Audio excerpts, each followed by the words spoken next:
Assalamualaikum warahmatullahi wabarakatuh. Perkenalkan, saya Salma Hamdia dengan NIM 21114200003 ingin mempresentasikan pendekatan mimetik terhadap cerpen Kebun Cengkeh Bapak.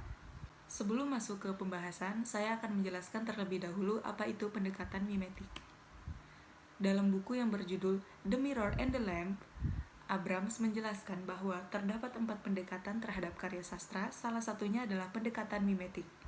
Pendekatan mimetik adalah pendekatan yang memandang karya sastra sebagai wujud dari pencerminan atau penggambaran dari kehidupan nyata yang kriteria utamanya adalah kebenaran terhadap apa yang digambarkan atau hendak digambarkan dalam karya sastra. Lalu, bagaimana penerapan pendekatan mimetik terhadap cerpen Kebun Cengkeh Bapak? Mari simak slide selanjutnya. Cerita, pengarang menggambarkan suasana perkebunan di dataran tinggi yang ditumbuhi banyak pohon cengkeh dengan permukaan jalan yang tidak begitu rata dengan narasi sebagai berikut. Semilir angin berhembus, mengibaskan helai demi helai daun kelapa di lereng bukit. Sebenarnya tak banyak pohon kelapa di daerah ini. Dataran tinggi dengan hawa yang cukup dingin tidak begitu cocok ditumbuhi kelapa. Hanya terhitung beberapa batang saja di kebun-kebun warga yang landai, lereng-lereng antara bukit satu dengan bukit lainnya. Aku tergopoh-gopoh mengikuti langkah kaki Bapak, menyusuri setapak-setapak jalan perkebunan dari bebatuan yang ditata ala kadarnya. Ada yang runcing, ada pula yang sedikit lebih besar sehingga permukaan jalan tidak begitu rata. Belum lagi harus menaklukkan jalan menanjak, terjal yang akan kita dapati sedikit lagi. Dari situasi itu, pembaca dapat menerima gambaran bahwa tokoh aku yang diceritakan oleh pengarang adalah seorang yang tinggal di desa yang orang tuanya adalah seorang petani. Tokoh aku sempat bertanya dalam hatinya, kenapa Bapak tidak memilih untuk menukar kebunnya dengan sawah? Setidaknya beras masih lebih bagus ketimbang tanaman cengkeh yang hanya akan semakin menyuburkan produksi rokok, pikirnya. Namun, setibanya di kebun Bapak, tokoh aku menyadari bahwa cengkeh bisa digunakan sebagai rempah, bahan dasar parfum, dan masih banyak lagi kegunaan lainnya selain untuk membuat rokok. Tokoh aku di sini adalah orang yang sangat tidak suka dengan rokok, tergambar pada kutipan berikut. Ah, mengapa aku jadi begitu anti terhadap cengkeh hanya karena amat membenci rokok? Sesalku sembari menepuk jidat. Bapak yang selama ini bekerja sebagai petani dan sangat mencintai dunia tani, mencoba memberi penjelasan kepada tokoh aku yang memandang pekerjaan bapaknya sebagai petani tidak begitu menjanjikan. Hal ini menggambarkan pandangan kebanyakan orang terhadap para petani. Kebanyakan dari kita menganggap petani adalah pekerjaan yang tidak sebesar perusahaan dan tidak begitu menjanjikan. Namun kenyataannya, banyak petani yang berhasil menyekolahkan anaknya sampai berhasil dengan kerja keras mereka. Di sini, pengarang mencoba memberi pengertian lewat dialog tokoh Bapak dari sudut pandang petani sebagai berikut. Kebun adalah kehidupan kita, jalan mencari makan, kebutuhan sandang dan papan hingga kalian semua dapat bersekolah. Bapakmu ini petani yang amat mencintai dunia tani. Sawah ladang seperti perusahaan, mesti dijalankan dan dikelola. Bahkan jika lahan petani luas, tanamannya subur dan berbuah lebat, malah biasanya membutuhkan bantuan tenaga kerja. Hanya saja, menyebut kata karyawan jauh lebih terpandang ketimbang menyebut seorang buruh tani. Itulah mengapa anak-anak semua ingin sekolah dan bapak ibu mereka akan bekerja keras untuk pendidikan mereka setinggi mungkin. Dari penjelasan tokoh bapak di atas, penulis menuangkan gagasannya tentang dunia pertanian Indonesia. Sebagai negara agraris, sudah semestinya Indonesia menjadi maju di bidang pertanian.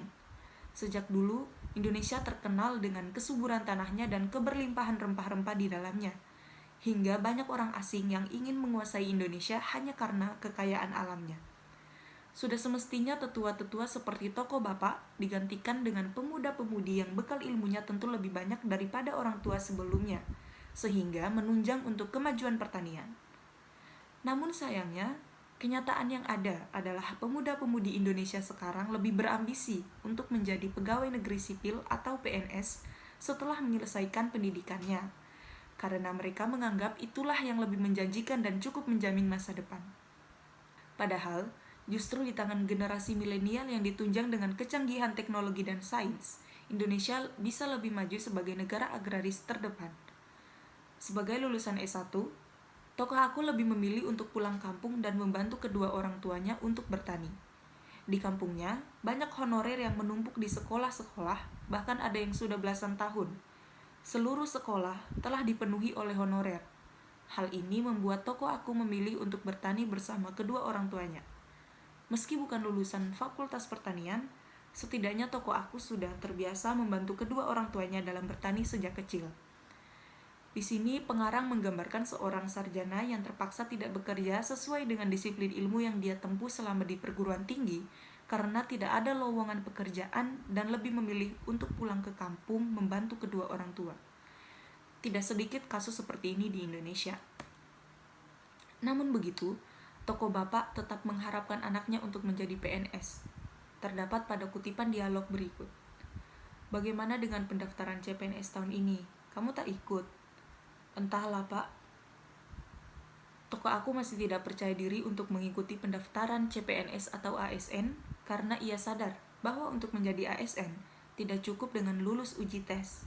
Ada banyak uang yang harus dikeluarkan. Hal tersebut disampaikan penulis dalam kutipan cerita berikut. Aku ingat kala itu, seorang teman laki-laki dari desa sebelah ikut mendaftar dan alhamdulillah ia lulus. Tapi kelulusan tidak hanya dilalui dengan rentetan tes uji. Modal uang dari puluhan hingga ratusan juta sudah menjadi rahasia umum. Untungnya, bapak dari sang teman punya beberapa petak lahan yang akhirnya harus dijual separuh untuk memadainya. Ini jelas menggambarkan ketidakadilan yang kerap terjadi di lingkungan pengarang, di mana yang mempunyai cukup uang akan selalu menang dari mereka yang hanya berbekal pengetahuan.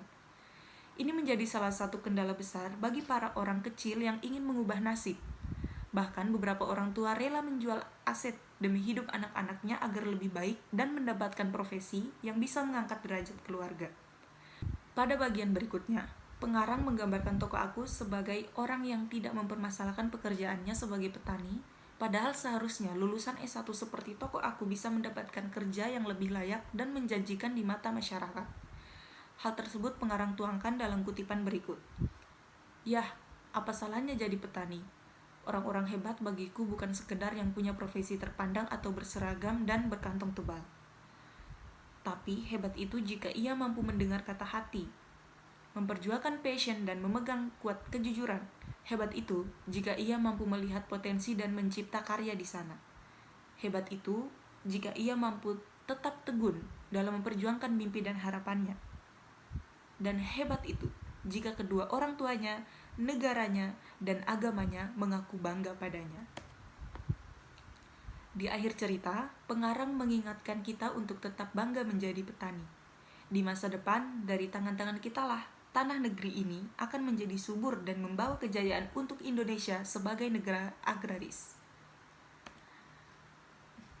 Kesimpulan yang dapat kita ambil adalah yang pertama, pendekatan mimetik adalah pendekatan terhadap karya sastra yang mengkaji karya sastra berdasarkan pengamatan pengarang di dunia nyata yang kemudian dicurahkan atau diceritakan dalam karya sastra. Teori ini dikemukakan oleh Abrams dan bersumber dari buah pikiran Plato dan Aristoteles.